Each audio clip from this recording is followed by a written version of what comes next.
Nongeye kuguha ikaze wewe wahisemo gukurikirana ino channel yanyu ino Black Entertainer. Ati uno munsi amakuru ndabafitiye na makuru ameze gute? Shaka kugaruka kubijanye n'imyidagaduro. Umuririmbyi Big Fizzo aho yaheruka mu gihugu cy'u Burundi yavuze ko kubijanye n'umuziki atakintu na kimwe coba cariyongereye ko canke coba carahindutse bivanye nuko yabisize inyuma y'imyaka 2 yaramaze hariya mu gihugu cy'Ubutaliyano. Ati none ibyo byose byavuye kuki? Aho ubona ko byateye uruhagarara, byateye amajambo menshi ku bandi baririmbyi bakomakomeye, aho bavuga ati yakoze ikosa. Mbega wewe nk'umufana w'umuziki ubona yakoze ikosa canke yavuze uko wewe abibona? Ndakwibutsa ko ukora subscribe, ugakora like, comment na share kugira ngo dukomeze kugira umuryango mugari. Nkakwibutsa ntugende utaravye ikiganiro cyose kuko haza kubaho byinshi uza kumva utaruzi muri ino industry ya 257. Je tugiye kubana mu kino kiganiro ni Taisi the winner nkibisanzwe, nongeye kuguha ikaze. Ati none ibyo byose kugira birinde bishika ha byavuye kuki canke byagenze gute? Umuririmbyi Big Fizzo yaheruka mu gihugu cy'u Burundi aho yari yaje mu giteramo yatumiwemo ari kumwe n'abaririmbyi bagiye batandukanye, aho ubona bari batumiye umuririmbyi Jose Chameleone kuva hariya mu gihugu cy'Ubugande, bongera batumira na Birman Boy, aho ubona harimo Kiriku, Double J, bose bari bahuriye kuri stage. Ndakwibutsa ko abo basore ari bamwe mu bahoze muri Bantu Boy, bari mu bo Big Fizzo yahoze afasha muri rebo yiwe. Rero ugiye kuraba umuririmbyi Big Fizzo aho yari yatumiwe ku radio Irebe FM, aho yavuga ati jewe kuva mvuye ngaha maze imyaka 2 ntaje, kuva ngarutse nta kintu na kimwe mbona cigeze gihinduka uretse ko amabarabara gusa ariyo yahindutse yabaye meza. Ati ariko ku ruhande rw'imyidagaduro mu miziki, ati ibindi sino bivuga kuko ntabyo nzi, ariko ku ruhande rw'umuziki nta kintu na kimwe cyahindutse. Avuga ati sonorisation ya yindi, abategura ibiteramo ni kwa kundi, je mbona atacigeze gihinduka. No kuvuga wavuga ati kuva agiye umuziki wa 257 nta ntambwe n'imwe uratera isumba uko yawusize, kuko ibintu bigikorwa kwa kundi, bigitunganywa kwa kundi. Urumva nyene wumve ngo nta kintu na kimwe cigeze gihinduka. Ariko tugiye ku rundi ruhande, umuririmbyi Roriro atumiwe kuri radio PJ Classic FM, we yavuze ati ibi bintu je byambabaje, Big Fizzo yaraye akoze amakosa, kuko nta kuntu yovuga ko ata kintu na kimwe ciyongereye mu muziki kandi twarasohoye indirimbo nyinshi.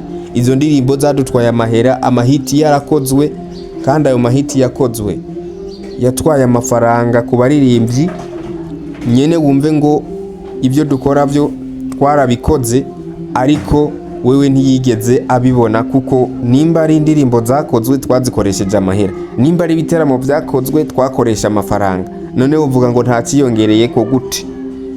Ariko wewe yabivuze uko abibona, kuko nyimbi ingoma zarasohotse, yes nta mwaka ingoma zoreka gusohoka. Ariko Big Fizzo yavuze kuri kote y'abantu bategura ibiteramo, avuga no kuri kote ya sonorisation, avuga ati nta kintu na kimwe cyahindutse. Hit song zo ntizigera zireka gusohoka pe, hit song zizokwamaho kandi zizokwama zisohoka. Ariko tugereranije kuraba kino kintu, Big Fizzo ndashobora kwemeza neza nawe ko ngaha yavuze ukuri 100%, kuko yaba sonorisation nta kurundi rwego wovuga ngo iri hejuru cyane gusumba nkuko yahoze bigeze bahindura. Ugiye kuraba ibyuma uko bategura ibiteramo ubu n'abantu bariko barategura ibiteramo benshi usanga atani ibyo bashoboye, nta burambe mu kazi babifisemwo, kuko uwahora bitegura asa n'uwabihagaritse yari DJ Pole. Rero ugiye kuraba ubu uza gusanga neza na neza, ukaraba abantu bategura ibiteramo n'abantu bari mu nzira y'amajambere, umva bariko bariga ukuntu bitegurwa. Hari utuntu twishi uza kubonamwo nk'amakenga, ubona ko neza ibi bintu barabikora, yes barabikunda, mugabo nta burambe mu kazi babifisemwo. Big Fizzo niho yaza aravuga ati kuva mvuye ngaha nta kintu na kimwe kigeze gihinduka, vya bindi byose nasize niko bikiri. Akote ya sonorisation, kuri kote y'abatunganya ibyuma, stage n'izazindi, urumva nyene kuri we yabonye ata kintu na kimwe kigeze gihinduka. Tugiye ku ruhande rwa Roriro nago, amahiti yese yarakozwe, kandi hiti mu mwaka ntizigera zireka gukorwa, zamazira kogwa, kandi yes zitwara amafaranga. Mugabo ibyo ntibica byerekana ngo urumva ngo umuziki ngo warateye imbere kubera hakozwe hiti, no. Kuko ugiye kuraba ku bintu bijanye na music, ni kenshi gashoboka hiti zamaze kogwa. Mugabo ntucu uvuga ngo urumva ngo ubu ngo twateye imbere ngo kubera twakoze amahiti, oya. Hiti zirakogwa n'umuziki wanashima hanze ukumvirizwa, ariko tutirengagiza yuko ushobora gukora hiti ugasanga iyo hiti nta kintu na kimwe wewe wirikira kwinziriza. None nimba ukoze indirimbo ugakora hiti, nturonke ibiteramo, nturonke ama contract nkuko namye ndabivuga, ugasanga ufise hiti nta contract ufise, ntiwigeze uba brand ambassador wishira hamwe runaka kandi amashira hamwe ari meshi, none wumva umuziki kuba wateye imbere gute? Nta hantu namwe tuba twaravuye, nta naho tuba twashitse. Yes hiti ziba zarakozwe, mugabo mu gihe ata makontra yabonetse ku baririmbyi, ibintu vyakozwe byose abari futi, nta kintu na kimwe, nta hantu tuba twarigeze dushika.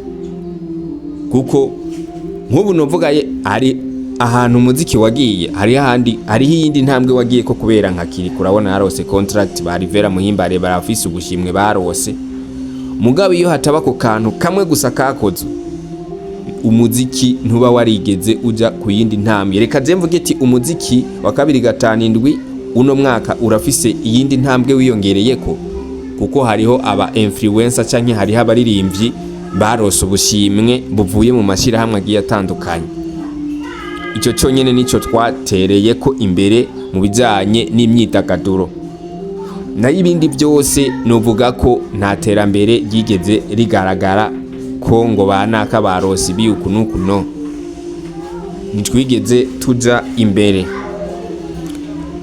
Hama makuru narinda bafitiye akaba yarayo. Hama wewe utarakora subscribe ndakwibutse ko wokora subscribe, hama nawe wayikoze ndakwibutse kuri umuntu w'agaciro. Mukomeze no kugira share na like hamwe na comment, dukomeze kugira umuryango mugari, umuryango wagutse. Ciao ciao.